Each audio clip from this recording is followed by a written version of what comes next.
Buenas tardes, ¿cómo están? Disculpen la demora, no podía lograr que la computadora respondiera, así que bueno, por suerte, después de 10 minutos de renegar entre los archivos y la computadora, pude ingresar a la clase. Así que bueno, espero que estén bien chicos y chicas. Vamos a continuar desde donde dejamos, que era la parte de termodinámica, y en función hasta donde lleguemos hoy, les voy a decir si la evaluación formativa de termodinámica la tomamos el martes que viene o el miércoles que viene. Vamos a ver hasta dónde llegamos hoy. ¿Qué estuvimos viendo por lo pronto de termodinámica? ¿Hasta dónde estuvimos trabajando nosotros ayer? Estuvimos viendo la parte de calorimetría y a su vez también vimos la parte de delta H. ¿A qué hacía referencia el delta H? Podríamos decir que el delta H era una medida del calor involucrado en algún proceso químico. Ese calor involucrado puede ser desde la formación de un compuesto, y vimos que para determinados compuestos químicos, como en el caso del oxígeno o del hidrógeno gaseoso, ese delta H de formación estaba tabulado como cero. ¿Estamos? ¿Qué más vimos ayer? Vimos que si tenemos una reacción química y queríamos ver el delta H de formación para un determinado producto de reacción, lo que hacíamos era calcular el delta H para la reacción química, haciendo la diferencia entre la sumatoria de los delta H para los productos menos la sumatoria de los delta H para los reactivos, y siempre considerando la multiplicación de cada delta H por el número de moles. ¿Alguien se acuerda por qué hacíamos esta multiplicación de delta H de formación de la tabla de las propiedades termodinámicas por el número de moles? ¿Por qué hacemos esa multiplicación? A ver si alguien recuerda. Por las unidades. Las unidades que ustedes tienen del H en su guía, ¿en qué unidades están? A ver si alguien me lo puede decir para irlo recordando. ¿En qué unidades le figura el delta H en su guía de propiedades termodinámicas? Muy bien, puede figurar en kilojoule o en joule. No sé exactamente ustedes en qué lo tienen. Me gustaría que me dijeran ahora en qué unidades tienen el valor de la entropía en su tabla de propiedades termodinámicas, para que ya vayamos remarcando eso. La entropía, ¿en qué unidades está?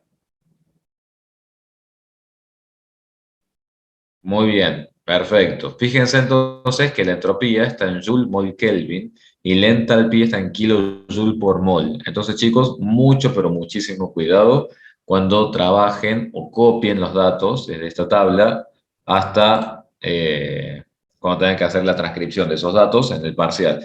Mucho cuidado con las unidades. Cuidado que la entropía está en Joule mol Kelvin y la entalpía está en kilojoule por mol. Bien, es la misma tabla, pero tiene distintas unidades. Entonces, bueno, tengan en cuenta todo eso. ¿Qué vamos a ver hoy? Hoy vamos a aplicar ley de Hess, que básicamente es tener en cuenta, ustedes pueden siempre, cuando tienen la formación de un determinado producto, pueden incluir dos etapas o dos grandes atajos. Uno de ellos, ¿cuál es? Método directo. ¿Qué sería el método directo? Si yo conozco los reactivos que van a participar en mi reacción química para dar lugar a mis productos, yo puedo ver cuál será el delta H asociado a la formación de ese producto por medio del delta H de la reacción química, si yo conociera, por ejemplo, los valores de delta H para ambos reactivos. Ese es el método directo y es lo que hemos venido haciendo acá. Cuando hicimos, por ejemplo, el cálculo para la formación del vapor de agua, simplemente que hicimos un método directo. Calculamos el delta H de formación mediante el delta H de reacción, considerando esta sumatoria y esta resta que yo les dije recién.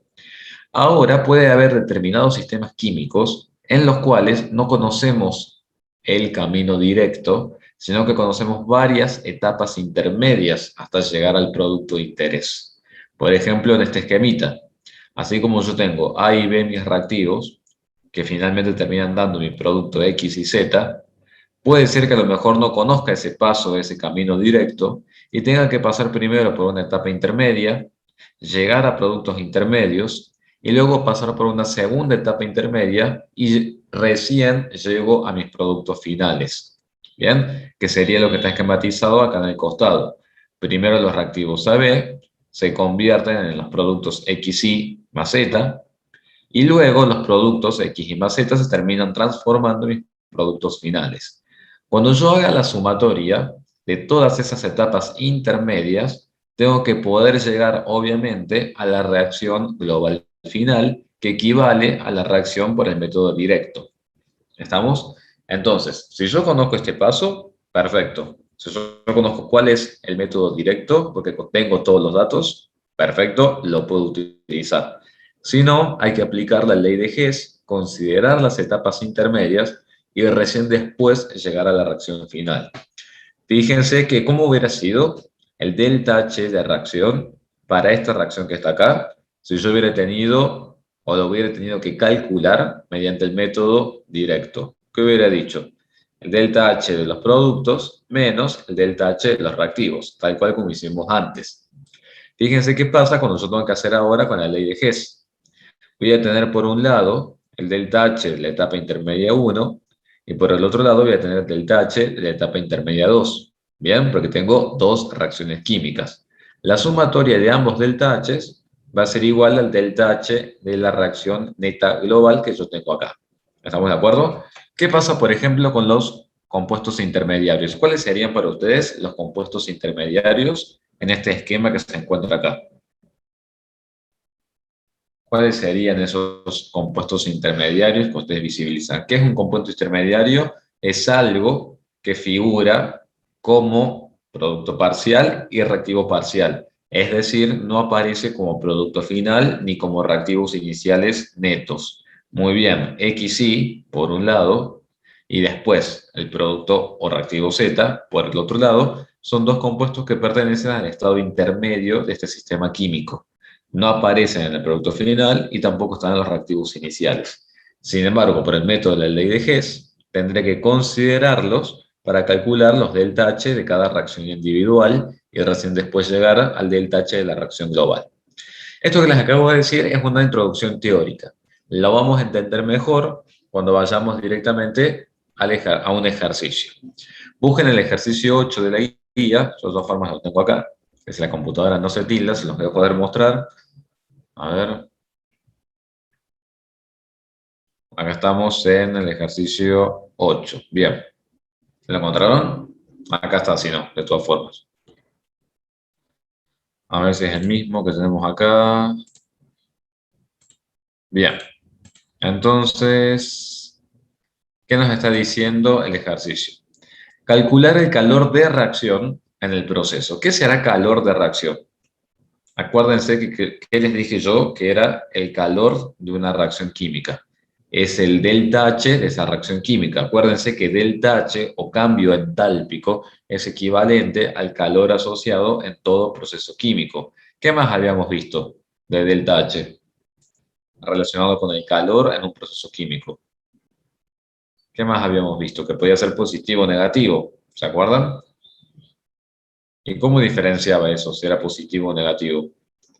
Muy bien, si el delta H era positivo, se trataba de un proceso endotérmico, es decir, que necesitaba absorber calor para llevarse a cabo, y si el delta H era negativo, se trataba de un proceso exotérmico, es decir, que cuando el proceso se lleva a cabo, es liberado calor hacia los alrededores.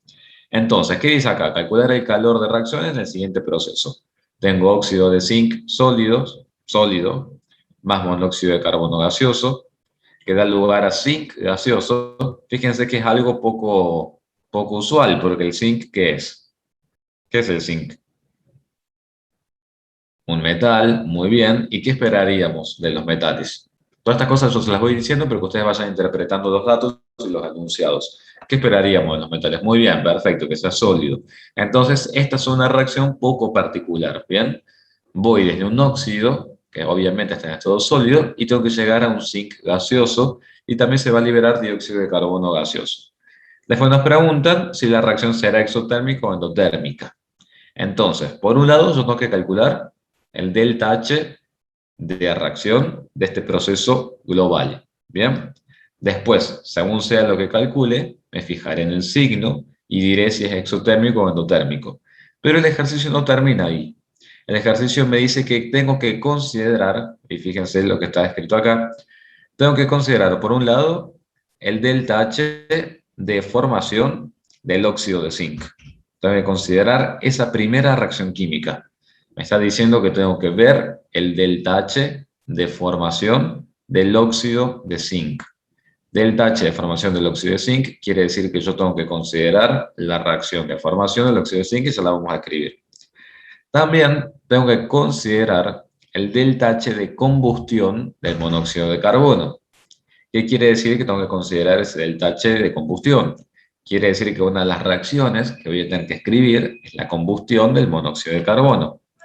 Y por último, voy a tener que considerar el delta H de sublimación del zinc. Si es un delta H de sublimación, ¿qué cambio de estado está asociado en esa etapa para ese delta H? ¿Qué cambio de estado estará asociado en ese delta H de sublimación?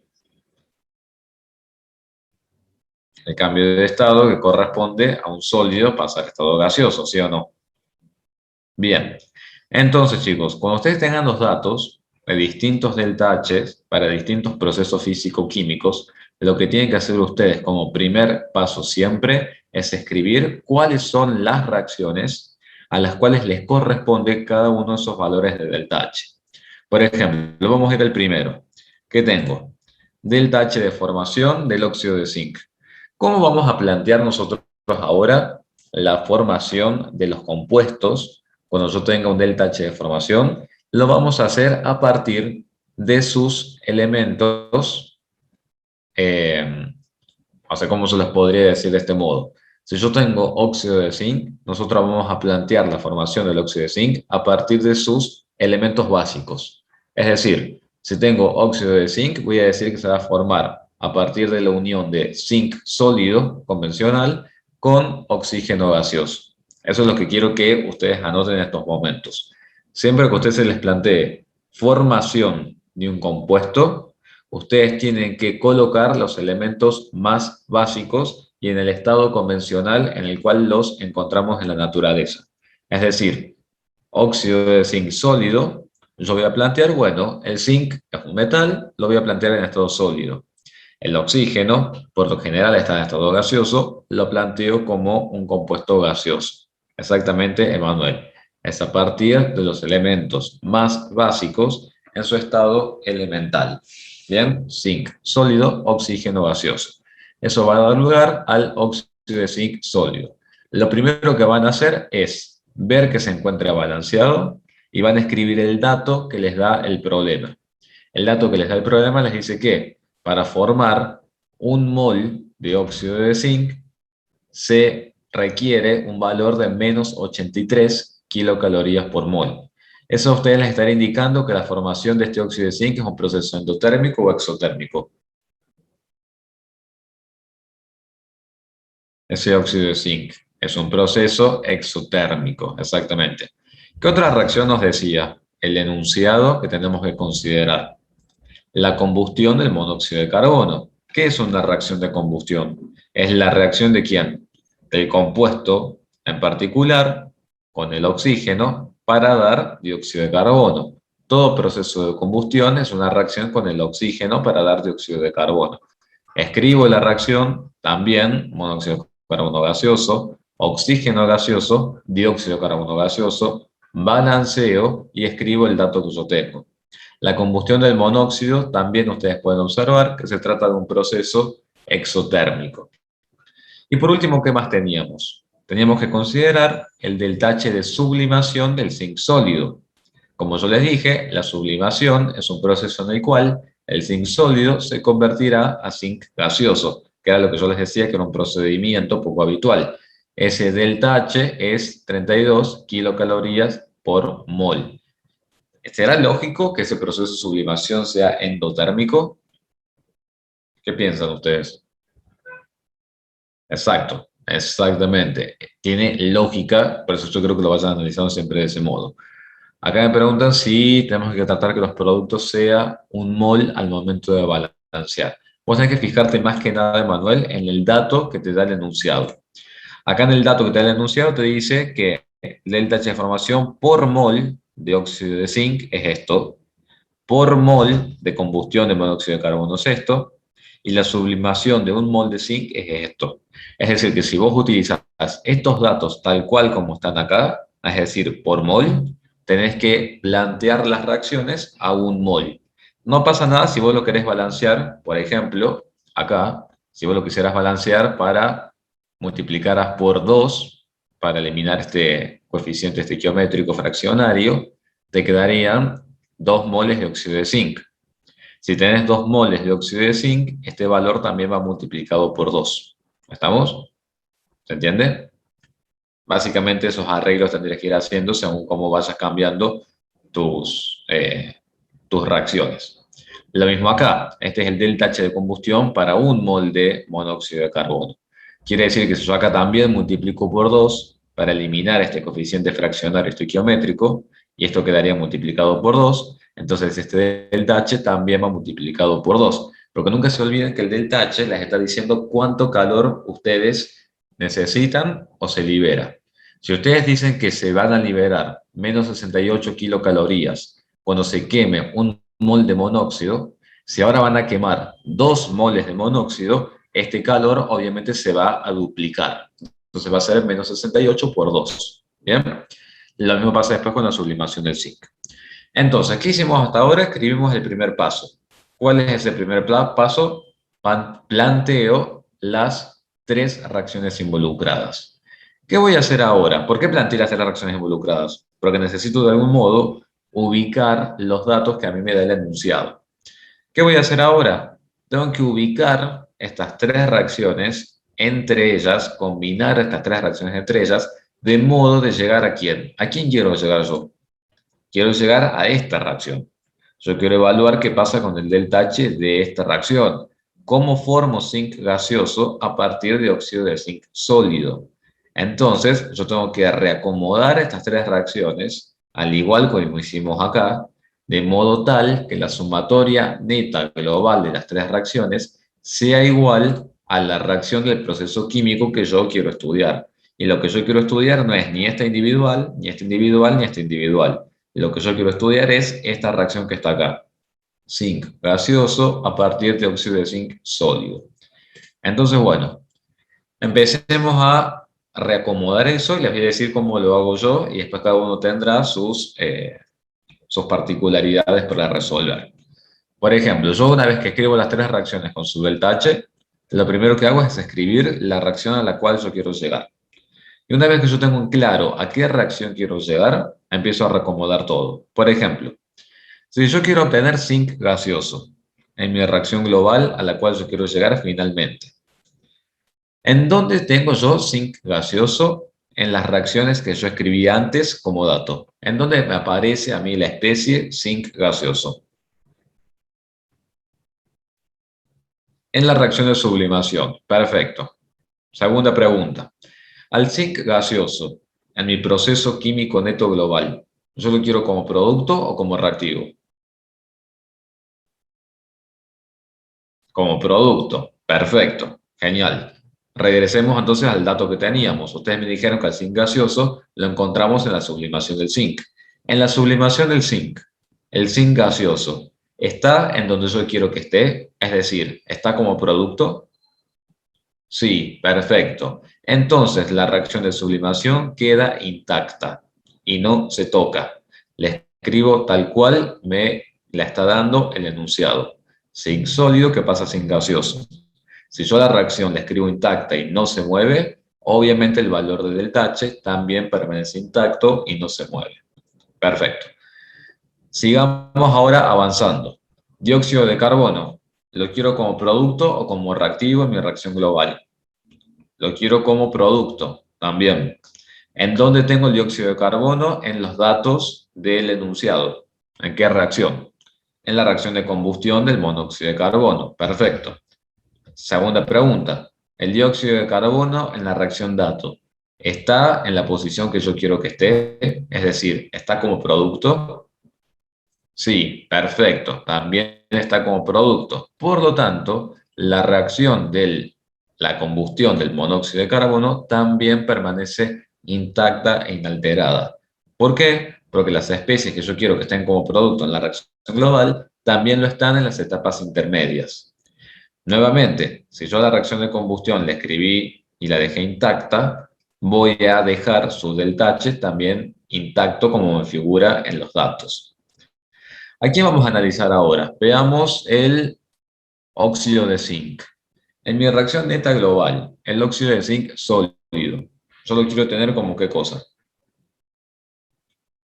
como reactivo. ¿Bien? ¿En dónde está el óxido de zinc en las reacciones dato? Está acá, en la primera reacción, en la deformación del óxido de zinc. El óxido de zinc sólido está como yo quiero que esté en esa reacción dato de formación. No, muy bien, perfecto. El óxido de zinc yo lo quiero reactivo y en la reacción de dato está como producto. Por lo tanto, lo que yo voy a tener que hacer para poder hacer una buena combinación de estas reacciones es invertir esa reacción de formación. ¿Bien? ¿Qué es invertir una reacción de formación? Simplemente escribirla en sentido inverso. Es decir, ahora el óxido de zinc sólido estará como reactivo, el zinc sólido estará como producto y este oxígeno gaseoso también estará como producto. Pero ¿qué pasa? Yo no puedo hacer arbitrariamente esos cambios.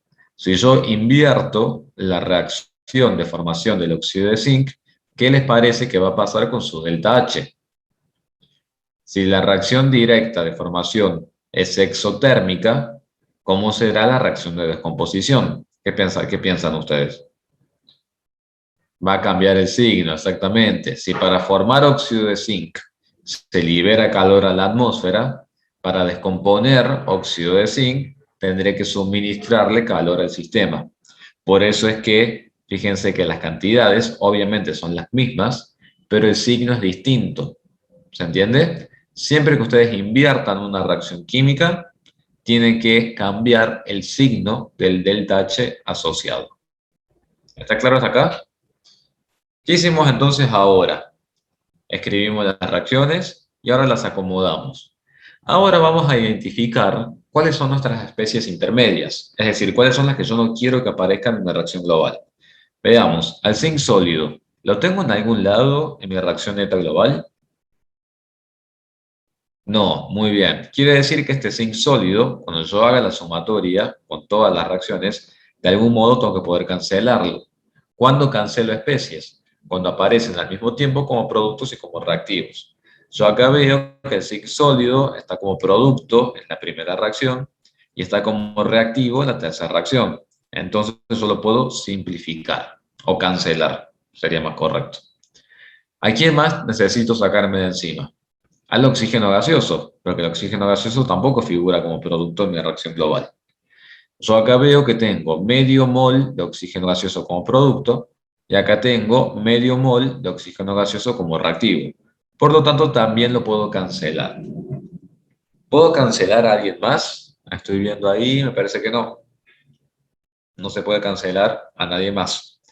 Entonces, una vez que ya no puedo cancelar a nadie más, ¿qué voy a hacer? Voy a empezar a escribir qué especies me quedaron de un lado y qué especies quedaron del otro lado. Por ejemplo, ¿quién quedó como reactivo? Haciendo la sumatoria. ¿Quiénes quedaron como reactivo? Que quedaron sin tachar. El óxido de zinc sólido quedó como reactivo. Lo escribo. Muy bien. ¿Quién más quedó? El monóxido de carbono gaseoso. Perfecto. También lo escribo como reactivo. ¿Alguien más quedó como reactivo? Me parece que no. No. Perfecto. Como producto. ¿Alguien quedó como producto? Sí. El dióxido de carbono quedó como producto y el zinc gaseoso también quedó como producto, entonces lo escribo como producto. Llegué a mi reacción neta global luego de hacer la combinación de esas tres reacciones. Llegué a mi reacción neta global, sí. Llegué a mi reacción neta global y está balanceada. Y acá es importante, chicos y chicas, que siempre, nunca dejen de escribir los estados de agregación de las especies. Fíjense la sutileza que significa escribir zinc sólido a escribir zinc gaseoso. Tienen que siempre y nunca olvidarse el estado de agregación de la especie, porque en función de eso será el dato también del delta H. Si ustedes se fijan en sus tablas termodinámicas, van a ver para varias sustancias que tienen varios valores de delta H, delta G y entropía, según sea el estado de agregación. El más clásico, con el que por ahí se confunden un poquito más, es con el carbono. Si ustedes se fijan en sus tablas, tienen por un lado el carbono sólido, que es el grafito, y por otro lado tienen el carbono gaseoso. Entonces fíjense que los valores van a cambiar. Esos datos siempre, para la tranquilidad de ustedes, siempre se los va a decir el enunciado. El enunciado siempre les va a decir si se parte de sólido o gaseoso o se los va a decir en la reacción directamente. Por eso tienen que ser atentos cuando buscan los datos en la tabla. Bien, entonces, ¿qué había que hacer? ¿Cuál era el objetivo del ejercicio? ¿Cuál era el objetivo del ejercicio? Encontrar qué cosa.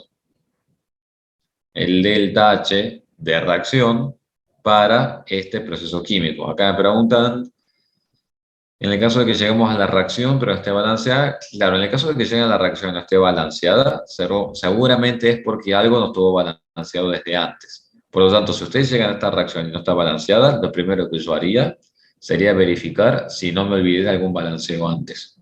Acuérdense que los balanceos también influyen en los valores de los delta H. Por eso es importante que siempre vayan controlando desde antes que esté todo balanceado. Y si no, fíjense que algo pudo haber pasado antes cuando escribí las reacciones datos. Es decir, si ustedes acá ven que no está balanceado y acá tampoco está balanceado, quiere decir que en algo me equivoqué cuando escribí las reacciones datos. ¿Bien? Perfecto. Entonces, estábamos diciendo que el objetivo es encontrar el delta H de la reacción. Si hubiéramos tenido el método directo, ¿qué hubiéramos hecho? Delta H de productos menos delta H de reactivos y fin de la discusión. Como acá lo estoy haciendo por ley de Hess, ¿a qué va a ser igual el delta H de esta reacción global? Si lo estoy haciendo por ley de Hess, que es considerando las etapas intermedias. ¿A qué sería igual? A la sumatoria de los distintos delta H de cada etapa intermedia, ¿sí o no? Es lo mismo que dijimos acá. ¿Se dan cuenta? ¿Me siguen hasta acá? Etapa 1. ¿Qué pasó en la etapa 1? ¿Qué teníamos ahí? En la etapa 1. En etapa 1 tengo este valor, 83 kilos calorías por mol, ¿sí o no? Bien, perfecto. ¿Cuántos moles de óxido de zinc, se los puedo ir diciendo ahora, fueron descompuestos en esta primera reacción? Uno solo. Entonces, directamente, si tienen kilocalorías por mol, a la menos 1, multiplicado por un mol de óxido de zinc, directamente son 83 kilocalorías. ¿Estamos? Sigamos. Segunda etapa, ¿qué tenemos? El delta H de combustión del monóxido, menos 68. ¿Cuánto monóxido se quemó acá en esta reacción? Uno solo también. Entonces, si multiplico esta cantidad por un mol, son los menos 68 kilocalorías. Y luego la sublimación del zinc sólido. También sublimé un mol de zinc sólido. Multiplicado por un mol, son las 32 kilocalorías.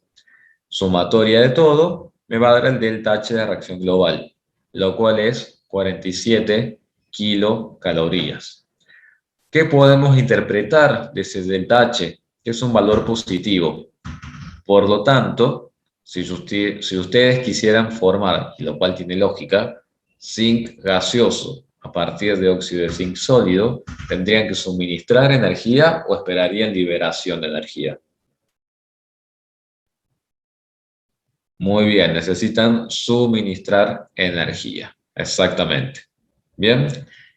Bueno, y acá les dejamos anotados algunas aclaraciones, como por ejemplo, tener en cuenta cómo son las ecuaciones de formación de un compuesto, y esto de que el delta H es una propiedad extensiva. ¿Recuerdan cuál era la diferencia entre propiedades extensivas e intensivas en química? ¿Alguien recuerda? Extensiva significa, si no lo recuerdan, yo se los digo, exactamente. Extensiva depende de la cantidad de materia que yo estoy tratando. Si ustedes no se acuerdan la diferencia, siempre piénsenlo de este modo. Si yo quemo, supongamos, un mol de monóxido de carbono, y para quemar un mol de monóxido de carbono se necesita 50 kilocalorías, o se desprende 50 kilocalorías. Si yo ahora quiero quemar más moles de monóxido de carbono, ¿se desprenderá más energía o quedará todo igual? Muy bien. ¿Por qué es eso? Porque estamos hablando de calor involucrado en una reacción química. Cuanta más masa tenga para quemar, mayor será el calor liberado. Por eso decimos que el delta H, que es el calor, es una propiedad extensiva. Depende de la cantidad de materia. Y por eso es que yo les digo, cuando modifiquen los balances, en algún caso que alguno quiera modificar algún balance, porque por ejemplo puede ser que alguno o alguna no quiera trabajar con el coeficiente estequiométrico, entonces multiplican todo por 2, lo cual está perfectísimo, pero si hacen esos cambios en los balances, acuérdense de impactar esos cambios también en los valores de delta H. ¿Por qué? Porque el delta H es una magnitud extensiva, depende de la cantidad de materia. Estos ejercicios, chicos, se toman siempre en los parciales. Les soy sincero. Ustedes saben, yo siempre les digo la verdad de las cosas. Ejercicios de ley de Hess aparecen muchísimo en los exámenes parciales y en los exámenes finales. Por eso, en termodinámica me gustaría mucho que apunten este tipo de ejercicios. Ya vamos a ver cuando termine la clase, les voy a mostrar otros ejercicios que hay en la guía. Hay algunos que son un poquito más complicaditos, no solemos tomar de ese tipo, pero de todas formas, si quisieran hacer algo de eso para practicar en algún momento, lo pueden hacer y si no me lo preguntan. Hay un ejercicio en particular, no sé si alguno está recursando, hay un ejercicio de la cámara de refrigeración y demás, lo podemos ver porque es interesante, pero para estudiar, por ejemplo, para la evaluación formativa de la semana que viene, enfóquense en ejercicios como, por ejemplo, como este, como el de la ley de Hess, que es lo que más solemos evaluar en los parciales y en las evaluaciones formativas. Bueno, ¿se entendió este ejercicio? ¿Alguna duda con ese ejercicio? ¿Algo que quieran consultarme? Bueno, acá lo tenemos por el método directo, ahora lo vamos a ver también. Mientras tanto, ¿alguna duda con el ejercicio de ley de Hess? ¿Cómo sería la aplicación del método directo? ¿Qué tendríamos que haber hecho si aplicábamos el método directo? Delta H de reacción química de los productos menos los reactivos. Es decir, que ustedes tendrían que buscar en la tabla para el óxido de zinc, para el monóxido de carbono, para el zinc gaseoso, si están esos valores. ¿Bien? Empecemos a revisar si están esos valores. Por ejemplo, busquen el del zinc gaseoso en su tabla termodinámica y díganme si aparece ese valor. Y me van diciendo de paso qué unidades tienen y demás. Para el zinc gaseoso por un lado, después para el dióxido de carbono por el otro lado. Encontraron para el zinc gaseoso 130,4 kJ por mol. ¿Del zinc les aparece algo? Óxido de zinc está, bien, perfecto. Díganme también, acuérdense del estado de agregación. ¿Aparece como óxido de zinc sólido? Bien, perfecto. Entonces está el dióxido de zinc sólido, excelente. El monóxido de carbono también está y el dióxido de carbono también. El zinc gaseoso no está, entonces debe ser por algo que lo resolvimos con ley de Hess. Y este dato debe ser que nosotros lo estamos aportando, lo obtuvimos de otra bibliografía, pero es para ver también, en cierto modo, que a veces cuando no están todos los datos en la tabla, no me queda más remedio que aplicar la ley de Hess. Si tuviera todos los datos, puedo hacer directamente por el método directo. ¿Cómo sería aplicar el método directo? Productos menos reactivos. Productos sin gaseoso, fíjense, 130,4 kJ por mol, multiplicado por un mol, ¿bien? Porque eso me dice la estequiometría de la reacción. Más la del dióxido de carbono. Siempre acuérdense de considerar los signos. Es más menos 393,5 por un mol de dióxido de carbono. Terminé con los productos. Menos, vamos ahora con los reactivos. ¿Qué tenemos en los reactivos? El óxido de zinc sólido, que son... Acá hay un error, puede ser en la guía, estoy viendo... Hay un error, me parece, ¿no? Es 110,5 para el monóxido. ¿Puede ser que este dato esté mal? ¿O estoy viendo yo? ¿Qué dato tienen ustedes para el óxido de zinc?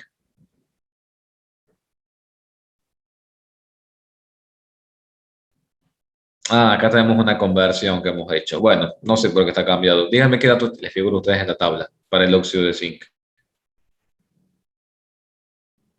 En la tabla ustedes tienen directamente menos 348,3 kilojoules. Perfecto, entonces, bueno, directamente hacemos esto. Acá no sé por qué la verdad se dejó puesto como kilocalorías, cuando directamente desde la tabla le figura en kilojoules. Pero bueno, se entiende lo que les digo, ¿no? El delta H para el óxido de zinc multiplicado por un mol, tenemos productos menos reactivos, y fíjense cuánto nos dio. Nos dio aproximadamente 46,5 kilocalorías, ¿bien? Y antes, por el de Hess, nos había dado 47 kilocalorías, lo cual obviamente son resultados parecidos, ¿bien? Entonces, bueno, en el parcial puede ser que se les diga encontrar por la ley de Hess y verificar el resultado aplicando el método directo. Tienen que hacer exactamente lo que está en este ejercicio. Bien, antes de ir a entropía, antes de ir a la parte de entropía, les quiero mostrar qué ejercicio me gustaría que ustedes hagan de esto de la ley de Hess. El 9, me gustaría que si pudieran hacerlo hoy, al terminar la clase, así ya queda como cerrado. Al 9 me gustaría mucho que lo hagan. Fíjense lo que dice el ejercicio 9. Los calores de combustión de la glucosa y el etanol son respectivamente menos 673 kilocalorías por mol y menos 328 kilocalorías por mol. Y les pregunta, calcular el calor desprendido en la formación de un mol de etanol por fermentación de la glucosa. Y nos está diciendo que esa reacción de fermentación es esta que figura acá. Bien, esa es la glucosa, pero fíjense que acá se les está desprendiendo 2 moles de metanol y 2 de dióxido de carbono. Entonces, mi reacción global a la cual yo quiero llegar es esta que está acá. ¿Cuáles son las reacciones que yo debería escribir antes para empezar a plantear la ley de Hess? ¿Cuáles son esas reacciones que yo debería escribir? Las combustiones. Muy bien. ¿Cómo escribirían esas combustiones?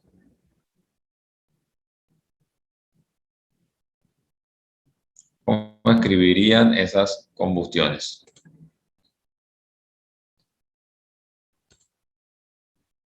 Por ejemplo, calor de combustión de la glucosa. ¿Qué escribirían y cómo lo escribirían? Tienen la glucosa, muy bien, que va a reaccionar con el oxígeno y que se libera en todo proceso de combustión. Se va a liberar dióxido de carbono, bien, ¿y qué más se puede liberar? Y agua, bien, perfecto. Entonces, tienen que plantearla para la glucosa, balancean, tienen que plantearlo para el etanol y balancean. ¿Estamos? Y tienen que anotar esos valores. Luego, ustedes verán cómo reacomodan esas dos reacciones de combustión para llegar a esta reacción global. Sea lo que sea que lleguen ustedes, siempre fíjense que el ejercicio les pide calcular el calor por mol de etanol. Y si ustedes, supongamos, llegaran a esta misma reacción global, el número que ustedes obtengan acá del H va a ser para cuántos moles de etanol. ¿Para cuántos moles va a ser? Para 2 moles de etanol, exactamente. Quiere decir que el resultado, el número que ustedes obtengan acá, deberían dividirlo por 2 para recién dar respuesta a lo que les está diciendo el ejercicio. ¿Me siguen con lo que les digo? Bien. Entonces, el 9 anotado para hacerlo. Bueno, estos que estaban antes es la parte de termodinámica, de calorimetría que tienen que hacer. Acá me preguntan si vamos a tener dióxido de carbono y agua en la combustión, por más que sea glucosa.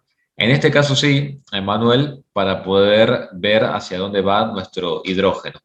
En el caso de este tipo de compuestos orgánicos, sí vamos a considerar que tenemos dióxido de carbono y agua. Para poder decir que el hidrógeno que está en ese compuesto orgánico, al combustionar y al quemarse, se va también en forma de agua. Después ya vas a ver que las moléculas de agua no aparecen en tu reacción global porque, bueno, vas a ir a ver cómo reacomodas tus reacciones químicas, no vas a tener agua en la fermentación. Después, ¿qué más tenemos acá? Bueno, esto es energía libre, que lo vamos a ver ahora, y de paso ya les voy diciendo que ejercicio... eso no. Entonces, eso ya se los voy a decir que cuando, a medida que lo vayamos haciendo. El 23 no hace falta que lo hagan, ese yo se los voy a subir junto con el de soluciones, un pantallazo, porque son ejercicios un poquito más complicados. Entonces, esos ejercicios en particular yo se los voy a subir, así que el 23 no hace falta que lo hagan. Acá me preguntan si las puedo dar con impurezas. ¿Cómo sería tener ejercicios con impurezas? Y que no sea solamente dióxido de carbono y agua. Puede darse, Camila, pero nosotros le tendríamos que dar la reacción. Es decir, nosotros le tendríamos que decir si se genera algún producto extra, además de los convencionales, para que ustedes los tengan después presentes cuando hagan todo el balance, la combinación y demás. Nosotros les tendríamos que decir. Muy bien. Bueno, entonces, ya saben ese ejercicio. Me pregunta, ¿puede ser que la combustión sea incompleta? Sí, nosotros también se lo tendríamos que aclarar a Laureano, porque si la combustión es incompleta, eso indicaría que hay un monóxido de carbono también ahí dando vueltas en el medio de la reacción. Eso también se lo tendríamos que decir. Porque si, por ejemplo, alguna de estas combustiones fueran incompletas y en alguna se liberara monóxido de carbono, como ustedes no ven monóxido de carbono en la global, quiere decir que el monóxido de carbono debería estar en alguna otra reacción para poder ser cancelado o simplificado. Entonces, ese dato extra del monóxido de carbono que está o que no está, también se lo tendremos que decir nosotros. Si yo les digo en el parcial combustión incompleta, es monóxido de carbono. Pero si tienen monóxido de carbono dando vuelta, tienen que verificar que después haya otra reacción del monóxido de carbono como reactivo, para que lo puedan cancelar. Esos son trampitas en los ejercicios que bueno que ustedes se vayan dando cuenta. Como bien preguntaba Laureano, si puede ser que yo les escriba en el parcial combustión incompleta y ustedes eso salen a entender que tienen monóxido de carbono dando vueltas en el medio. Bueno, ¿en qué nos vamos a enfocar ahora? Ya vimos todo lo que tenemos que ver con delta H. Ahora vamos a hacer un análisis con nuestros delta S, que también por supuesto vienen tabulados en la tabla de propiedades termodinámicas. Veamos qué tenemos acá para la entropía. Primero, concepto teórico. ¿En dónde, cómo pueden hacer ustedes un análisis cualitativo de la entropía? ¿Qué análisis pueden decir ustedes que pueden hacer de la entropía? ¿Es una medida de qué, la entropía?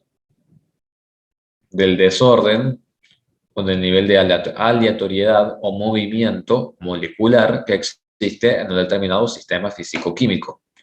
Cuanto mayor desorden haya o mayor caos haya en ese sistema o universo, yo tendré mayor entropía.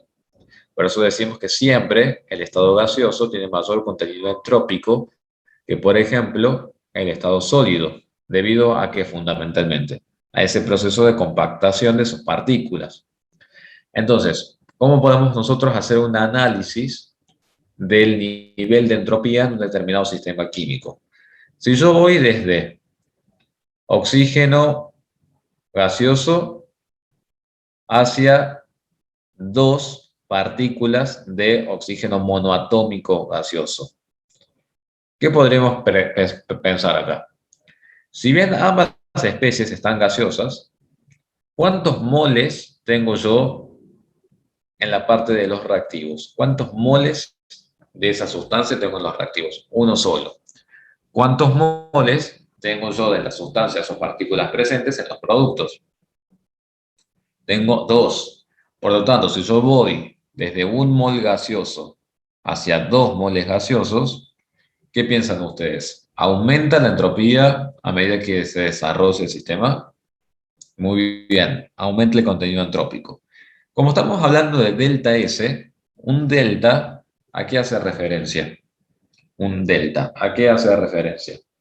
A un cambio perfecto, una variación, una comparación entre un estado final y un estado inicial. Bien, el estado final en este primer apartado, el estado final. ¿Qué piensan que será respecto al primer estado, al estado inicial? ¿Será de mayor entropía o de menos entropía? El estado final, que sería este. Es de mayor entropía respecto al inicial. Perfecto. Si eso es así, ¿qué vamos a decir? Que el delta S nos va a dar una cantidad positiva. Si el delta S nos da una cantidad positiva, lo simbolizamos de ese modo. Veamos el segundo apartado. También tenemos para comparar entre puros moles gaseosos. Entonces estamos en todos los casos con niveles elevados de aleatoriedad. ¿Cómo identificarían ahí la diferencia entre el estado inicial y el estado final si son todos gaseosos? ¿Cómo identificarían ahí eso? Muy bien, perfecto. ¿Dónde tengo mayor cantidad de moles gaseosos? ¿En los reactivos o en los productos? En los reactivos. ¿Cuántos moles gaseosos tengo yo en total en los reactivos? En el apartado B. Muy bien, tengo 4 contra 2 en los productos. Por lo tanto, si yo hago estado final menos estado inicial, en donde tengo mayor nivel de desorden. ¿En qué estado? ¿Final o inicial? En el estado de los reactivos, que sería el inicial. Por lo tanto, el delta S será una cantidad positiva o negativa. Muy bien, perfecto. El delta S es una cantidad negativa. Excelente. Si el delta S es una cantidad negativa, obviamente que lo simbolizo de ese modo. ¿Cómo hacen para diferenciar en el apartado C?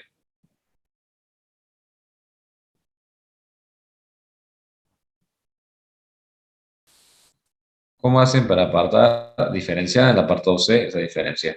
Muy bien, el estado de agregación. En los reactivos, ¿qué tengo? Ahí en los reactivos. Muy bien, en los reactivos tengo reactivos sólidos, reactivos gaseosos, y en los productos tengo únicamente productos gaseosos. ¿Se entiende? Si tengo únicamente productos gaseosos, entonces obviamente que la entropía aumenta en el estado final. Si la entropía es mayor en el estado final, el delta S es positivo. ¿Qué me dirían respecto al apartado D?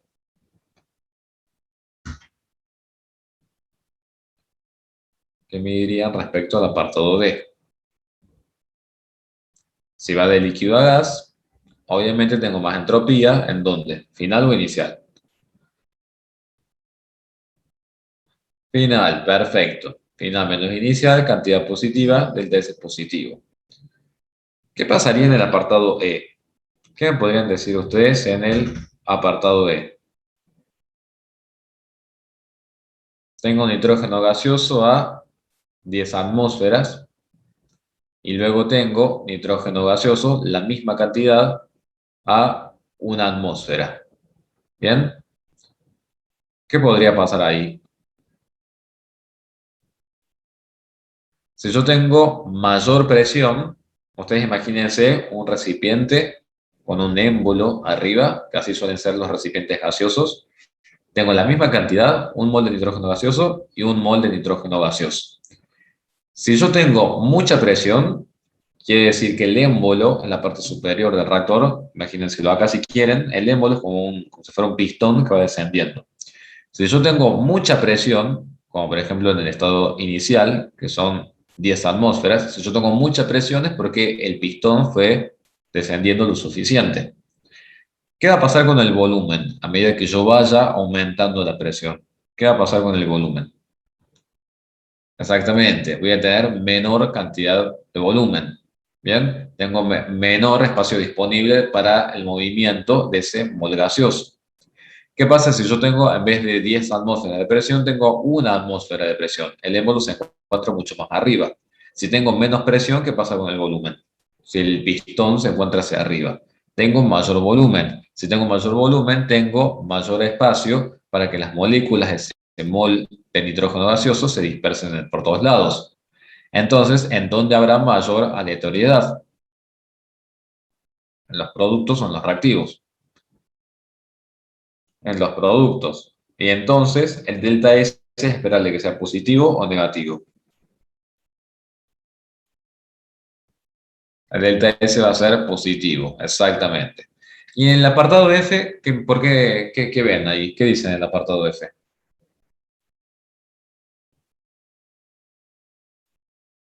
¿Qué dirían en el apartado F? ¿Qué pasa ahí? No cambia de estado, muy bien. Tengo carbono grafito a carbono diamante. En realidad, lo que pasaría acá es que como voy de estado sólido a estado sólido, el cambio de entropía no es apreciable, pero no significa que no haya cambio de entropía. Por eso decimos que es próximo a cero. Esas pequeñas variaciones que observaríamos del grafito y el diamante tienen que ver precisamente con las estructuras internas que son propio al carbono, ya sea se encuentre como grafito o se encuentre como diamante.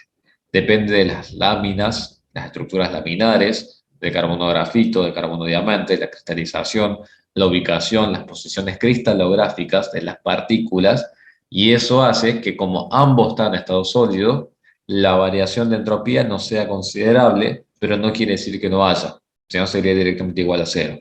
Pero sí decimos que no es lo suficiente como para decir que hay una variación neta. Bien, La entropía, entonces, sirve para ver la aleatoriedad de un sistema. La entalpía sirve para evaluar el calor asociado. Y ahora nos toca trabajar con una última magnitud.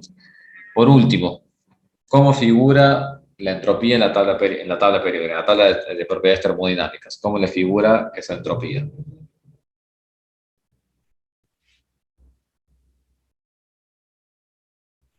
¿Cómo le figura esa entropía en esa tabla de propiedades?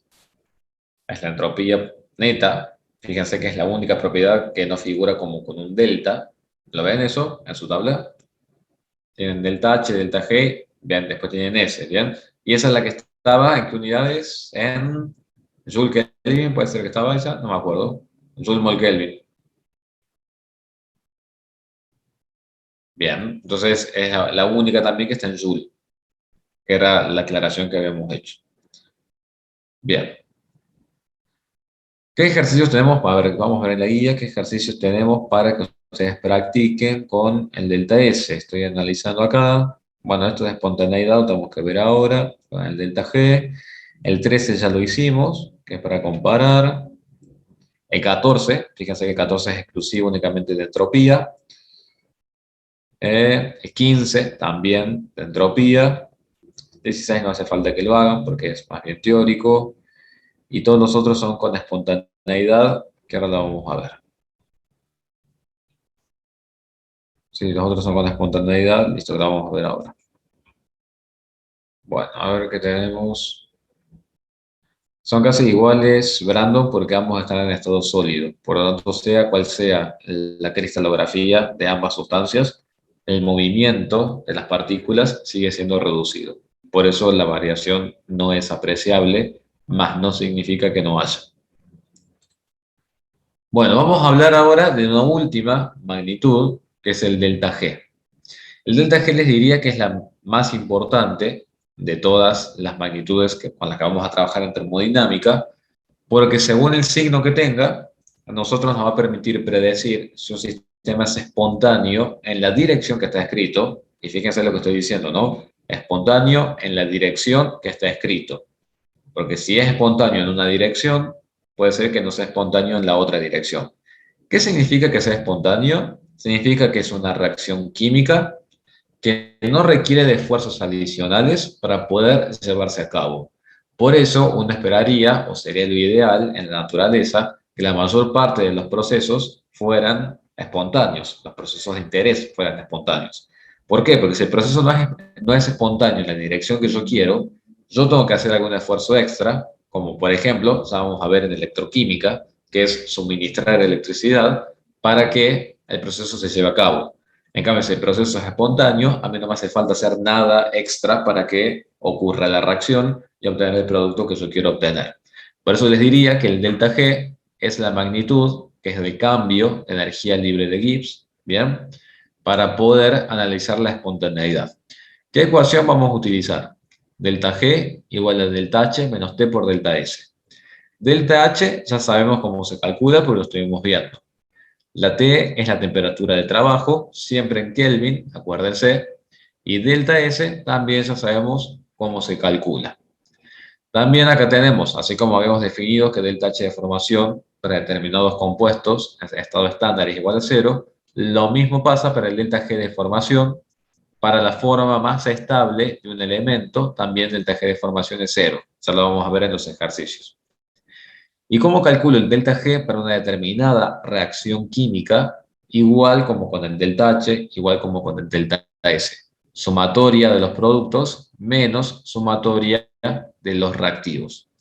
¿Qué pasa si el delta G de una reacción me da cero? ¿Qué significa que el delta G de una reacción me dé cero? Que en ese momento en particular el sistema se encuentra en equilibrio. ¿Qué significa que un sistema se encuentra en equilibrio? Eso se los mostré, creo que se las mostré cuando vimos unas gráficas, no recuerdo cuando se las mostré, no me acuerdo si les mostré ese gráfico o no. Pero ¿qué significa que un sistema se encuentra en equilibrio? Significa que los reactivos no están evolucionando para seguir siendo productos, ni los productos están retrocediendo para ser reactivos. Con un proceso se encuentra en equilibrio, quiere decir que no hay cambios apreciables en mi sistema. Eso significa. No me acuerdo si les mostré esa gráfica o no, si no, se las debería mostrar en cinética. A ver si está en cinética. Claro, sería para las reacciones reversibles. Vamos a ver si lo tengo, nos vamos a adelantar un poco, pero les voy a mostrar las filminas de cinética, si la computadora me lo permite. Eh, Estamos, química general.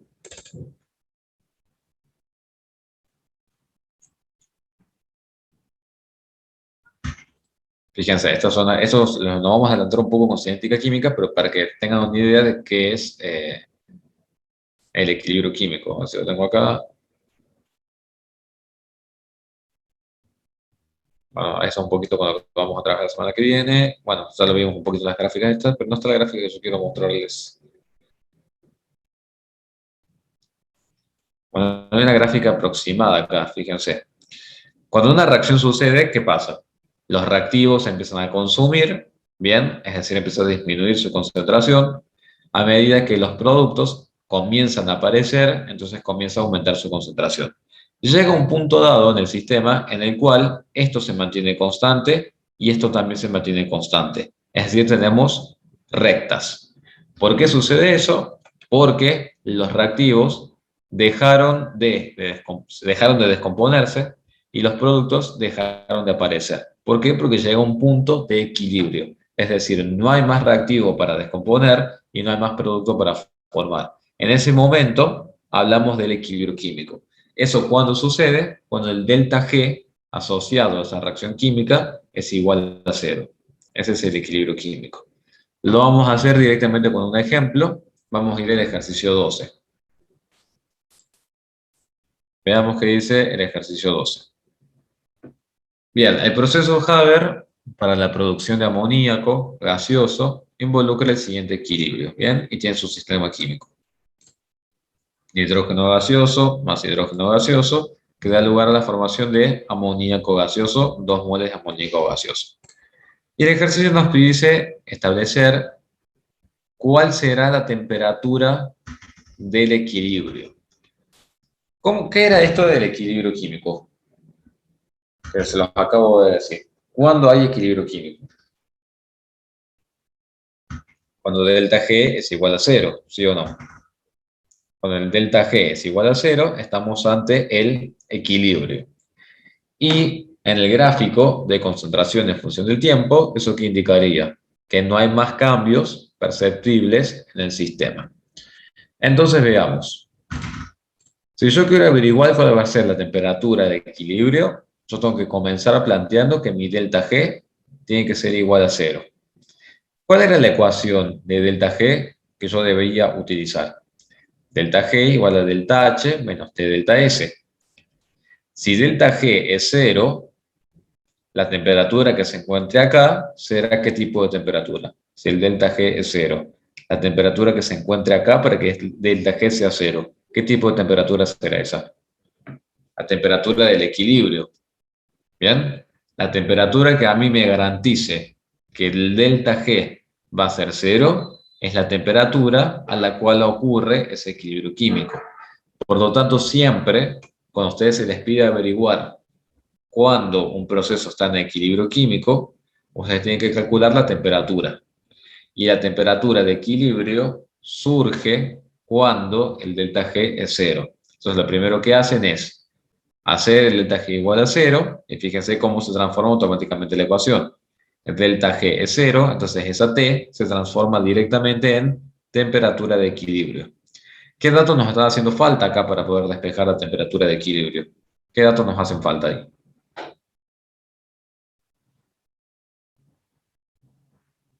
¿Qué datos nos hacen falta?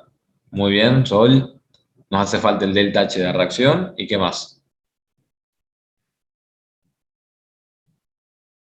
Y el delta S de reacción, ¿sí o no? ¿Cómo calculamos el delta H y el delta S para esa reacción? ¿Cómo lo calcularíamos eso? Haciendo lo que sabíamos hacer para delta H y delta S. Productos menos reactivos, productos menos reactivos. ¿Cómo se llama este método para encontrar delta H de reacción? Muy bien, es el método directo, siempre y cuando nosotros vayamos a la tabla termodinámica y encontremos los datos. Busquen el delta H de formación para el amoníaco gaseoso y díganme cuánto es el valor que leen en la tabla.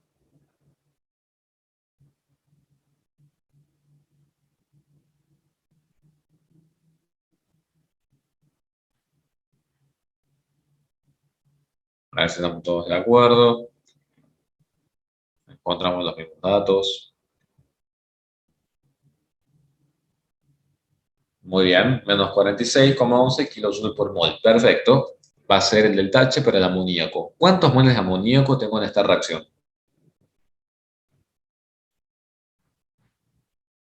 Muy bien, perfecto. Tengo dos, los escribo. Excelente. ¿Tengo algún otro producto para considerar acá? No. Entonces, cierro esta sumatoria, resto y comienzo con los reactivos. Empecemos para el hidrógeno y para el nitrógeno. ¿Qué vamos a tener nosotros en la tabla? ¿O qué habíamos definido previamente?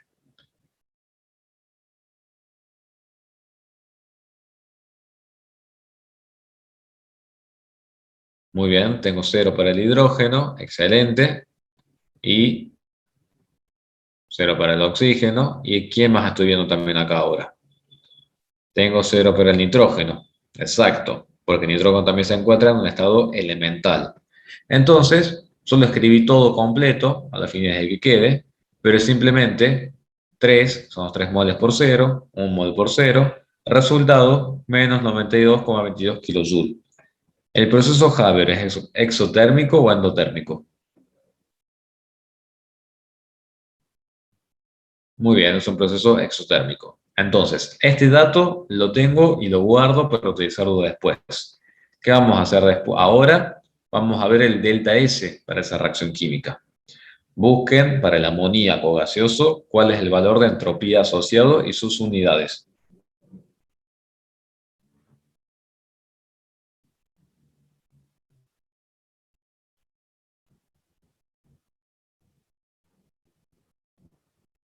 192,3 Joule mol Kelvin. Perfecto.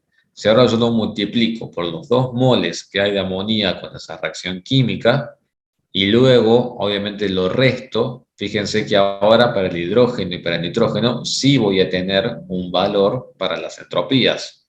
¿Lo buscaron? ¿Lo encontraron?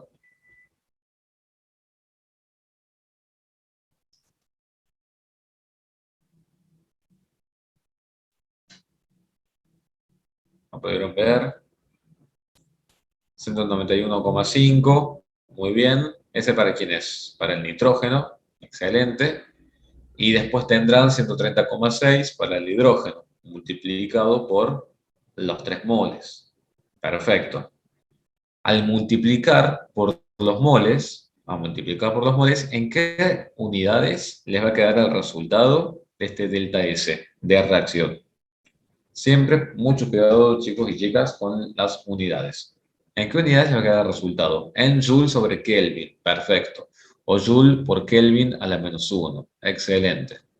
Verifiquemos, ya que estamos, si tiene coherencia ese valor. Acá me preguntan por qué multiplicó por cero en el delta H.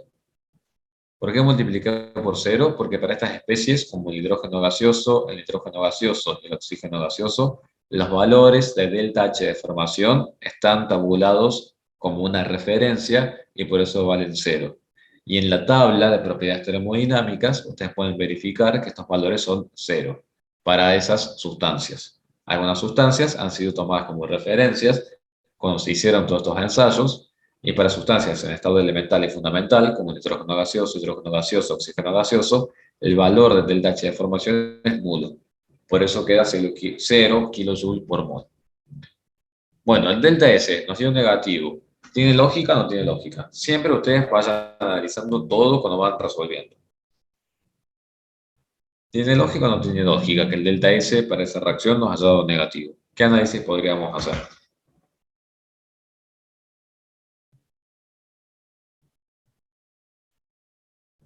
Bien, que un delta S sea negativo significa que en el estado final tengo menor contenido entrópico que en el estado inicial.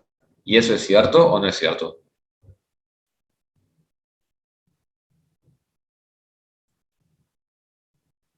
Exacto, muy bien. Entonces, es lógico que el delta S me haya dado negativo. Si me hubiera dado positivo, tengo que revisar todos los cálculos. Lamentablemente es así.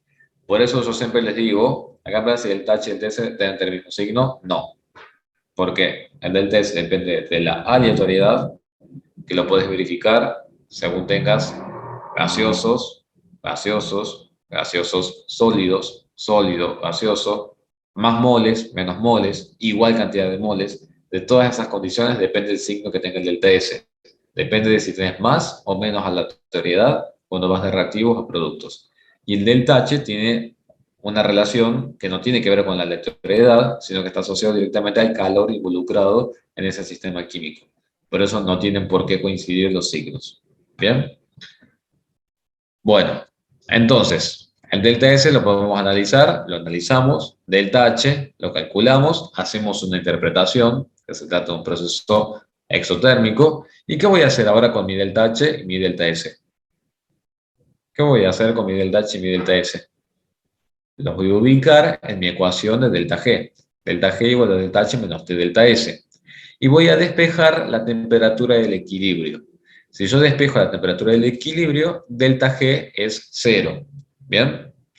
Entonces, cuidado con el despeje acá. ¿Cómo despejaríamos la temperatura del equilibrio? Tengo opciones. ¿Qué opciones les recomiendo yo? Pero no se les haga lío con los signos. Lleven todos estos términos al otro lado de la igualdad, de modo tal que les quede positivo y positivo. Y si ustedes despejan de ese modo la temperatura de equilibrio, les va a quedar delta H de reacción sobre delta S de reacción. ¿Bien? Y fíjense entonces cómo las unidades les terminan quedando. Les queda kilojoule dividido kilojoule por Kelvin. Al simplificar todo, ¿en qué unidades queda eso? Muy bien, en Kelvin, que es lo que corresponde. Bien, esa temperatura que acabamos de calcular, esos 464 Kelvin o 191 grados Celsius, es la temperatura en la cual nosotros no observaríamos cambios en nuestro sistema. Bien, es la temperatura de equilibrio. ¿Qué pasa si yo en vez de trabajar a 191 grados, se me ocurre trabajar a 200 grados? ¿Qué pasará en ese momento? A ver, hagan la cuenta y me dicen. Con ese valor del delta H, a este valor, quiero que lo hagan ahora el cálculo. Quiero que me digan cuánto les va a valer delta G para una temperatura, trabajámoslo con Kelvin, de 500 Kelvin. ¿Bien?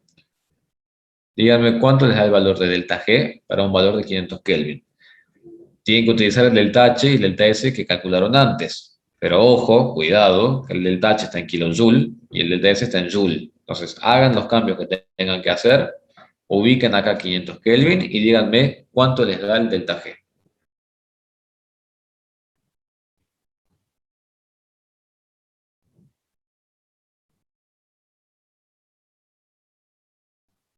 Yo los espero para que me digan, quiero ver a qué conclusión llegan.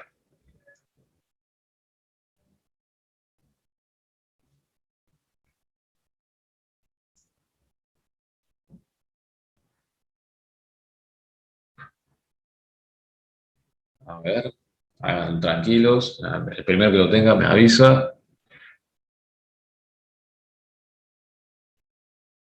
Bien, a ustedes les da un valor positivo de delta G.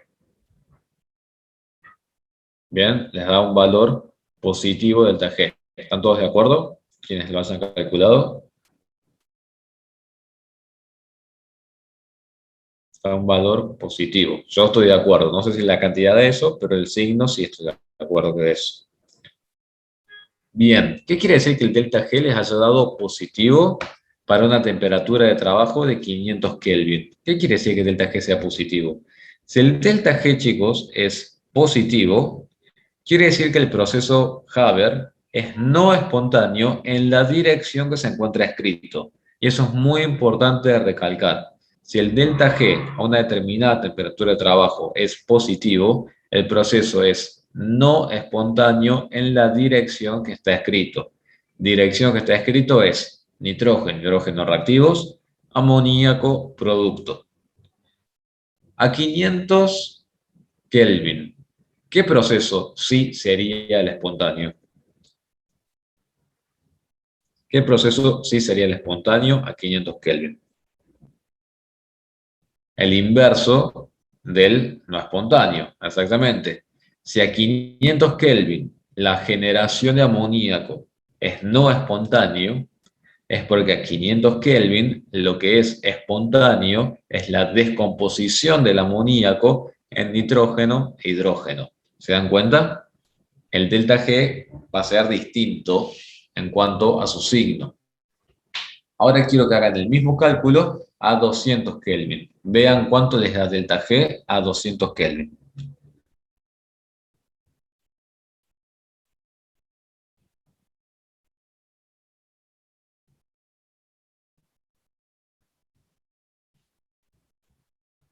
Hagan el cálculo, me dicen acá, me preguntan. Bueno, mientras hacen el cálculo, yo le digo acá una pregunta. Me refería a temperatura de equilibrio. Ah, bien.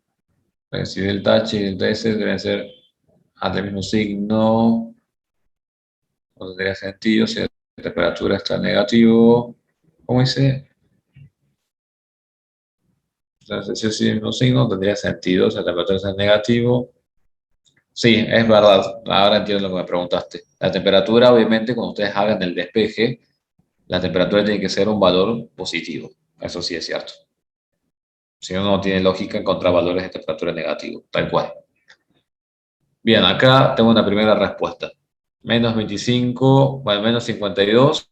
Bien, perfecto. ¿Qué quiere decir ese valor de delta G? Es un valor negativo.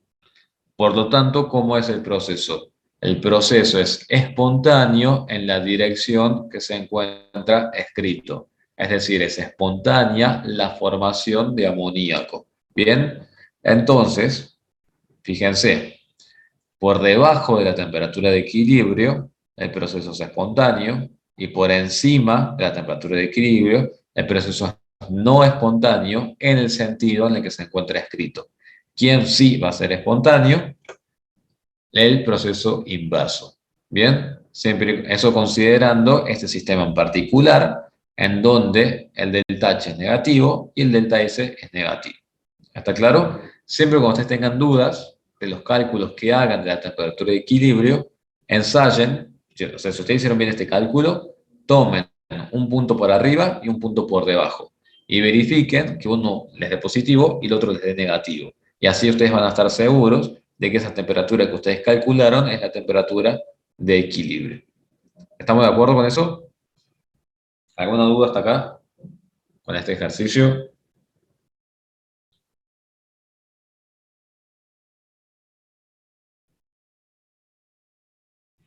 Bueno, vamos a avanzar un poquito más. No entendí por qué compara el delta H y el delta S. No comparamos delta H y delta S, simplemente los utilizamos para calcular el delta G, y el delta G es el que te permite averiguar si es espontáneo o no es espontáneo. No ni el delta H ni el delta S. Los utilizas para escribir tu ecuación matemática, encontrar el valor de delta G, ver si es espontáneo o no espontáneo, o, en este caso en particular, despejar la temperatura de equilibrio. Pero no comparamos el delta H y el TS, porque no tiene nada que ver uno con el otro. Uno hace referencia al calor y el otro hace referencia a la aleatoriedad, nada más. Lo que yo les digo siempre es delta H, me dice, ¿qué es lo que ves al final del ejercicio? No, a ver, ¿alguien quiere ayudarlo a Germán a responder? Así nos ayudamos entre todos los presentes. ¿Qué estamos averiguando en el ejercicio? ¿Qué estamos viendo en el ejercicio? ¿Para qué hicimos el ejercicio? A ver, alguien. Acá tenemos opciones de respuesta. Muy bien. Tenemos temperatura de equilibrio. Excelente. Y tenemos espontaneidad de reacción. Bien, vamos por parte entonces. ¿En dónde veo la espontaneidad de una reacción?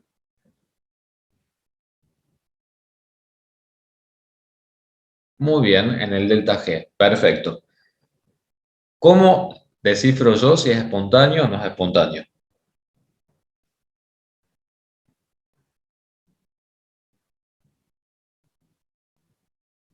Muy bien. Delta G negativo, proceso espontáneo en la dirección que está escrito. Delta G positivo, proceso no espontáneo. Perfecto, chicos. Ahora sigamos viendo qué vimos al final del ejercicio. Para ver el delta G, que me permitía saber si era espontáneo o no espontáneo, ¿lo pude calcular así bajado del árbol o cómo tuve que hacer para encontrar el delta G? O a mí me vino, no sé, mágicamente el valor de delta G. ¿Cómo lo encuentran al valor de delta G?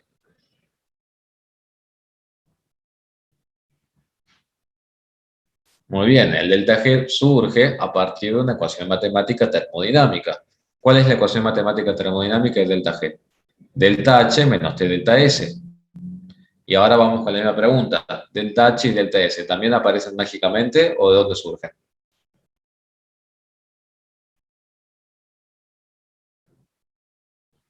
Y muy bien, Alejo, la temperatura es datos, exacto. ¿De dónde surgen delta H y delta S? ¿O también es algo que arbitrariamente? También hay que calcularlo. Perfecto. Delta H y delta S lo calculamos. Bien, sigamos eh, ampliando la respuesta. ¿Cómo podemos calcular el delta H y delta S? Al delta S ya vimos que lo más simple es calcularlo a partir del método directo con los valores de la tabla. Y el delta H tenemos dos opciones. ¿Cómo podemos calcular el delta H? ¿Con qué opciones? Muy bien, tenemos el método directo en caso de que contemos con todos los valores en la tabla termodinámica, o si no, puede ser con ley de Hess. Excelente. Muy bien, chicos. Bien, me gusta cómo entre todos pudimos darle un cierre a esa pregunta de qué es lo que se ve al final del ejercicio. De lo que yo veo al final del ejercicio es la temperatura de equilibrio, porque esto es lo que me pedía particularmente este ejercicio. Entonces, para darle el cierre, ¿cuándo puedo encontrar la temperatura de equilibrio? ¿Cuándo encuentro la temperatura de equilibrio? Muy bien, cuando el delta G es igual a cero. Cuando el delta G es igual a cero, la temperatura que aparece en la ecuación matemática es la temperatura del equilibrio químico. Bajo esa temperatura, yo sabré que a valores superiores de esa temperatura pasará algo y a valores inferiores de esa temperatura pasará otra cosa. Lo hicimos y yo les pedí que lo hicieran ahora, tomando distintos puntos, e hicimos eso. Pudimos corroborar que para esta reacción química, con un delta H negativo y un delta S negativo, en valores por encima de la temperatura de equilibrio, el proceso es no espontáneo. Y en valores por debajo de la temperatura de equilibrio, el proceso es espontáneo. Esto, por supuesto, que depende de los signos de delta H y de delta S. ¿Por qué? Porque nunca se olviden que acá nosotros estamos calculando valores de delta G. Al calcular valores de delta G para una temperatura determinada, obviamente va a influir qué valor tengo de delta H y qué valor tengo de delta S, porque todo viene de esta ecuación matemática. Bien, entonces, vamos a darle un cierre final a todo lo que acabamos de decir, que muy bien respondieron todos en el chat. Yo voy a tener siempre delta G igual a delta H menos T delta S. Exactamente. Delta H, y vayan siguiendo, puede provenir de dónde. Método directo, ley de Hess. Delta S, método directo directamente. Propiedades termodinámicas, propiedades termodinámicas. A una determinada temperatura de trabajo, que puede ser dato, si delta G es negativo, proceso espontáneo. Si delta G es positivo, proceso no espontáneo. Ahora quiero saber temperatura de equilibrio. ¿Cómo será la temperatura de equilibrio? Considerando que ni delta H ni delta S varían con la temperatura, directamente igual a cero, mi ecuación, y despejo la temperatura de equilibrio. Y según sea el sistema químico en particular, por arriba de esa temperatura o por debajo de esa temperatura, será espontáneo o no espontáneo. Por eso, mi recomendación, ¿cuál es? Encuentren la temperatura de equilibrio y después prueben en 2 segundos en el examen, tomen una temperatura por arriba y tomen una temperatura por debajo. Hagan el cálculo en la ecuación matemática y vean cuánto les da delta G. Si con un valor el delta G les da positivo y con el otro les da negativo, está perfecto, el ejercicio resuelto. ¿Cuándo tienen que revisar lo que han hecho? Si no ven variación en el delta G según sea la temperatura que ustedes tomen de trabajo. Es decir, Si ustedes toman un punto por arriba y un punto por debajo, y el delta G les dan en los dos casos positivo o negativo. Eso quiere decir que algo está mal hecho. En cambio, si a ustedes la temperatura de equilibrio se da 100 Kelvin y ustedes ven que a 300 Kelvin pasa una cosa y a 20 Kelvin pasa otra cosa, es que el ejercicio está bien resuelto. De eso se trata esta parte de termodinámica y esta nueva magnitud termodinámica que es el delta G. ¿Bien? Fíjense ahora vamos a ver, vamos a ampliar ese análisis con lo que me pide el apartado B de ese mismo ejercicio. Ahora el apartado B, ya, bueno, habíamos calculado la temperatura de equilibrio y ahora el apartado B me dice calcular los valores de delta G, pero a distintas temperaturas, a 25 y 500 grados Celsius, y nos pregunta después, ¿qué temperatura elegiría para llevar a cabo la reacción? Bueno, entonces, a esto parecido a lo que estábamos hablando de que la temperatura era un dato. Si yo digo que quiero calcular el delta G a 25 y a 500 grados Celsius, ¿a quién necesito yo? A delta H y delta S, que como ya consideramos que no varían con la temperatura, podemos utilizar el delta H y delta S que calculamos antes. ¿Se entiende? Entonces, fíjense, si yo quiero ver el delta G a, por ejemplo, 500 grados Celsius, ¿qué voy a decir? El delta H es el mismo que calculé antes. La temperatura, acuérdense que la convertimos a Kelvin, serán los 500 grados Celsius más 273. Y luego el delta S también es el que calculamos antes. Y como siempre yo les digo, cuidado que están en distintas unidades. Uno está en kilojoule y el otro está en joule. Entonces, reemplazan, escriben y en este caso, delta G nos da un valor positivo, 61,3 kilojoule para una temperatura de 500 grados Celsius. ¿Cuánto es el valor de delta G ahora a 25 grados Celsius? Veamos qué pasa a 25 grados Celsius. Delta H es el mismo que calculamos antes, delta S es el mismo que calculamos antes, 25 grados Celsius, lo transformo en Kelvin y me da el valor menos 33 kilojoule. Yo les hago una pregunta. Si ustedes tuvieran que decir o elegir entre 25 grados Celsius o 500 grados Celsius, ¿cuál elegirían ustedes para llevar a cabo el proceso Haber? Muy bien, perfecto. Elegirían el de 25 grados Celsius, ¿por qué? Para que los 25 grados Celsius el delta G es negativo, lo cual indicaría que el proceso es espontáneo. ¿Bien? ¿Me siguen? ¿De qué otra forma podríamos haber calculado el delta G? En sus tablas termodinámicas, no hice ninguna aclaración respecto a algo en algún encabezado o pie de página de los datos que están tabulados allí en sus tablas termodinámicas. Si no, yo se los digo ahora. No recuerdo si en las tablas que ustedes tienen ahora actualizadas dice algo, alguna aclaración. Nos da el voltaje de formación, perfecto, y que dice el voltaje de formación y hay una columna. Bueno, perfecto. Esos valores, chicos, que les figuran en esas columnas, sobre todo para el voltaje, tenganlo presente, están en condiciones estándar. ¿Bien? Están en condiciones estándar y obviamente que varían. Por ejemplo, fíjense que el delta G que varía con la temperatura. ¿Por qué? Porque está la temperatura acá. Si yo calculo 500 es una cosa, si calculo 50 es otra cosa, si calculo 100 es otra cosa. Si calculo 25 grados Celsius, acuérdense que 25 grados Celsius era parte de las condiciones estándar, yo lo puedo hacer o utilizando la ecuación matemática, como hicimos antes, escribiendo la temperatura a los 25 grados Celsius, o bien directamente haciendo qué cosa, utilizando todos los datos de la tabla, productos menos reactivos. ¿Por qué? Porque esos valores que están en la tabla termodinámica son valores a condiciones estándar, es decir, son valores a 25 grados Celsius. Fíjense qué valor de delta G tienen para el amoníaco en esa tabla.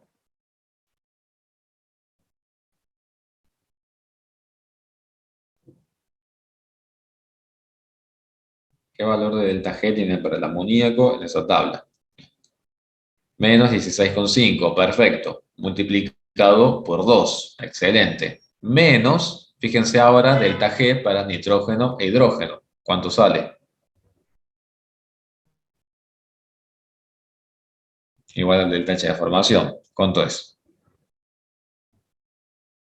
Cero, exactamente. Cero en ambos casos. El resultado, fíjense, menos 33 kilojoules, que nos dio igual a que si hubiéramos utilizado la ecuación matemática. ¿Lo ven? ¿Por qué coinciden los resultados? Porque los datos que ustedes tienen en las tablas termodinámicas fueron hechos a 25 grados Celsius, condiciones estándar. Por eso el valor les coincide. ¿Se entiende? Bueno, veamos qué ejercicios tenemos en la guía para que practiquen sobre temperatura de equilibrio y demás. Bueno, acá tenemos, bueno, entonces pasamos por partes. Calorimetría, tenemos todo esto que ya les dije. Ley de Hess, tienen estos para practicar. El 10 creo que es el que vamos a hacer después, en un rato. Sí, es el 10 el que vamos a hacer en un rato, que no hay casi de eso hecho, pero bueno, no hay muchos ejercicios para que practiquen. En el 11 pueden hacer el 11, muy simple. Fíjense que les pide averiguar la espontaneidad. Ya saben con tanto delta G. Acá dice que utilizan los datos de las tablas. Perfecto, pueden hacer el 11. Estos ya están. Pero estos ya están que son entropía. El 16 no hace falta que lo hagan porque es teórico.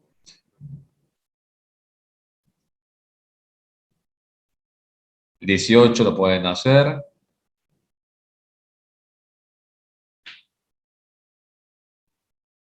Pueden hacer el 19 también. El 20. 21. El 22 no hace falta. Y el 23 tampoco. No.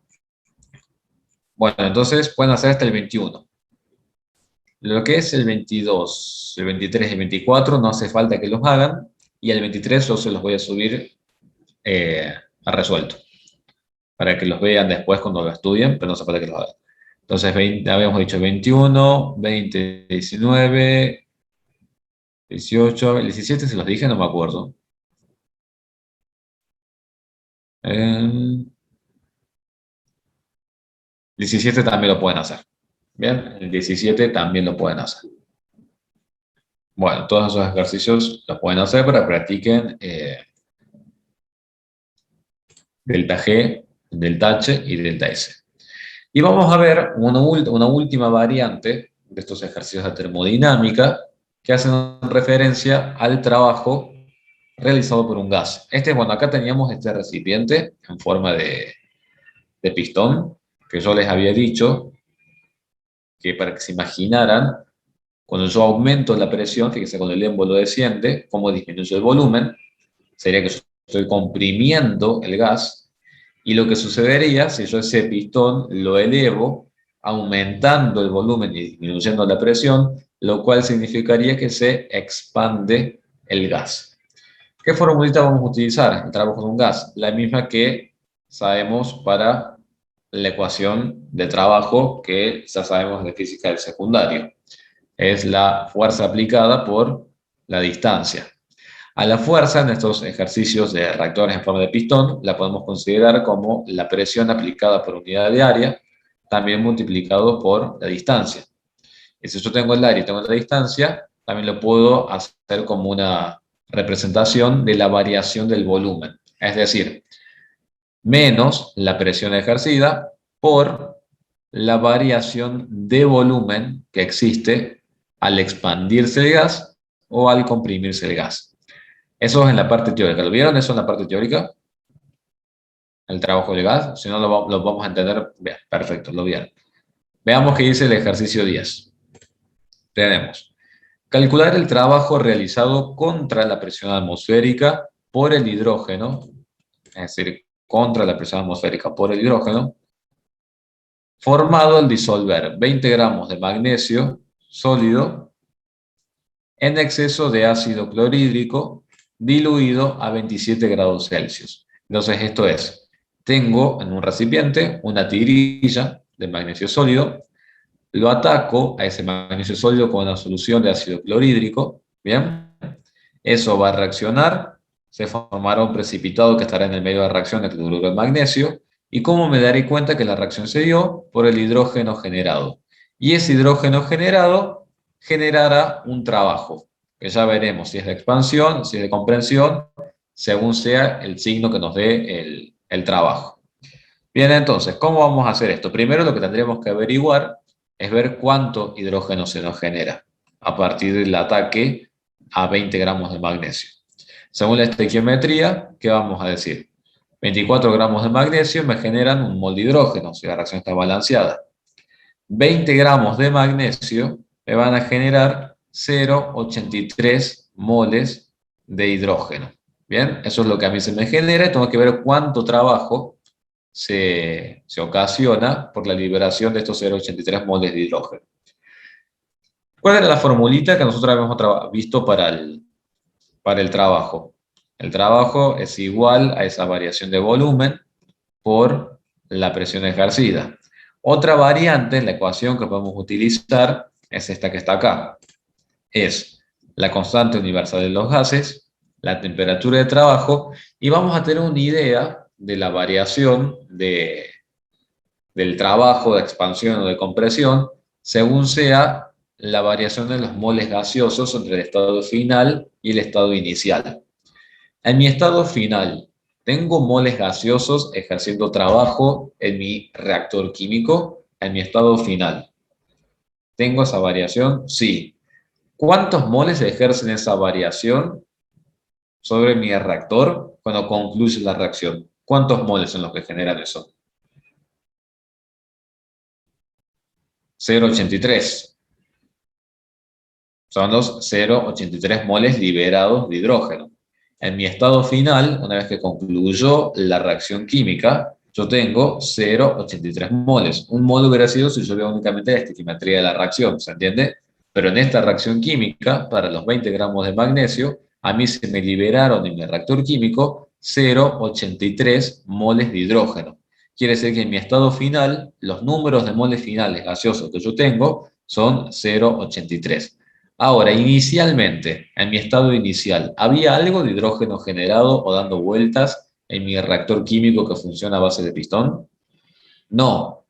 Entonces, mi estado inicial, yo digo que es cero. ¿Se entiende? Mi delta N, que es la variación en los moles gaseosos, va a ser 0,83 final menos cero inicial. Al hacer la multiplicación de todo esto, fíjense, constante universal de los gases, temperatura de trabajo, que son los 27 grados Celsius, que convertimos a Kelvin, y el delta N, voy a obtener menos 20,5 litro atmósferas. Porque fíjense que los moles se simplifican con los moles, Kelvin se simplifica con los Kelvin, y litro atmósfera me queda acá como unidad. Y por eso acá les anotamos que hay una otra tipo de conversión de atmósfera a litro a joule. ¿Bien? De atmósfera litro a joule. Si ustedes se fijan, atmósferas son unidades de presión, litros son unidades de volumen y la multiplicación equivale a trabajo en joule. ¿Se dan cuenta? Y para eso existe una conversión. Cuando yo convierta esos menos 20,5 litros de atmósfera, voy a tener que el gas generado ocasionó un trabajo de menos 2076,65 joule. Es decir, generó un trabajo negativo. Por lo tanto, ese hidrógeno generado, ¿qué generó? ¿Qué piensan ustedes? ¿Una expansión o una compresión? Generó una expansión. Y eso tiene lógica, porque ustedes imagínense que acá tienen su reacción química, acá tienen su tiriza de magnesio, le agregan la solución de ácido clorhídrico concentrado, se desencadena la reacción, se forma un cloruro de magnesio acuoso en el medio de reacción, ¿y qué va a hacer el hidrógeno? El hidrógeno se genera, se libera el gas y comienza a expandirse. Como comienza a expandirse, ejercerá presión sobre el émbolo, por ello lo levantará, generando ese trabajo de expansión del gas contra la presión atmosférica. Por eso es un trabajo negativo. ¿Estamos? Este es un ejemplo que hacemos de trabajo de un gas dentro de lo que es termodinámica. Básicamente porque estamos trabajando con las unidades de Joule, calorías, kilocalorías, que se asemejan a lo que es delta G, delta S, delta H y aleatoriedad. Pero son como ejercicios aislados o casos particulares. ¿Se entiende? Bueno, ¿Alguna duda con eso? Con lo que acabamos de decir.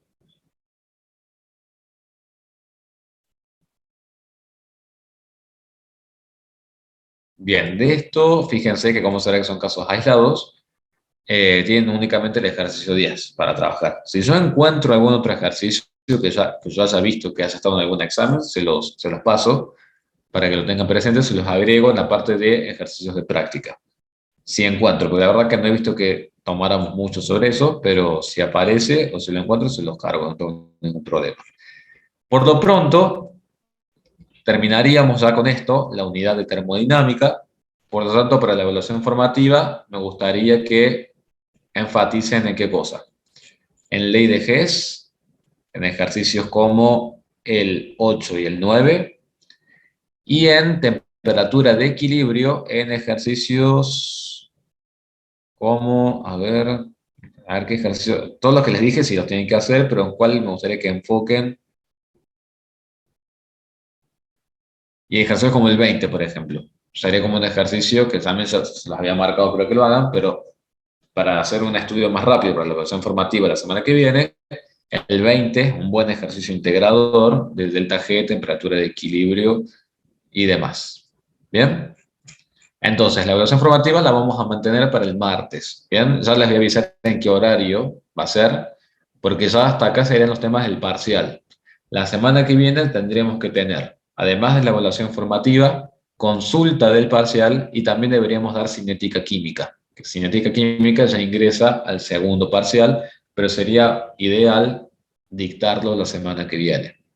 Por lo tanto, estoy pensando que el martes lo que podemos hacer es evaluación formativa en la primera hora de clases y en la segunda hora de clases podemos hacer consultas del examen y el miércoles dar cinética química.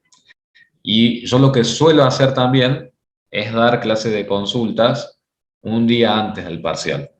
Eso lo hice yo el año pasado. O sea, el parcial lo tomamos el martes. Yo clase de consulta de, no sé, 40 minutos o una hora, suelo dar el lunes, pero el lunes puedo estar disponible tarde, o sea, tipo 8 de la noche. No sé si ustedes tienen cursado o algo, o se les dificulta conectarse a esa hora, porque podríamos hacer una clase de consulta también el día anterior al parcial. O sea, sobre si el parcial presencial va a ser el mismo que el virtual, todavía eso no lo sé. Es una muy buena pregunta, pero todavía eso no lo sé.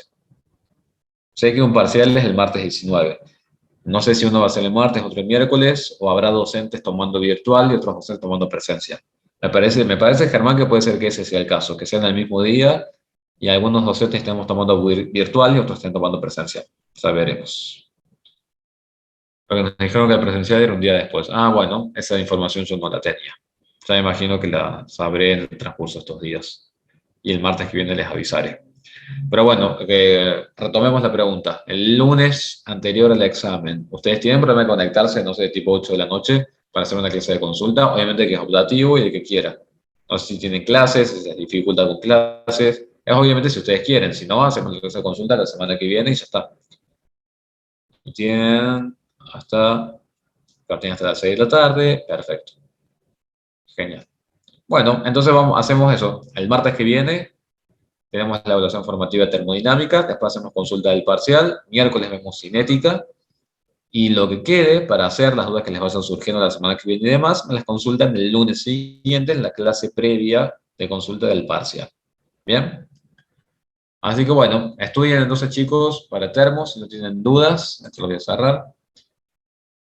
Si no tienen dudas, entonces sigan estudiando y nos veremos el martes que viene.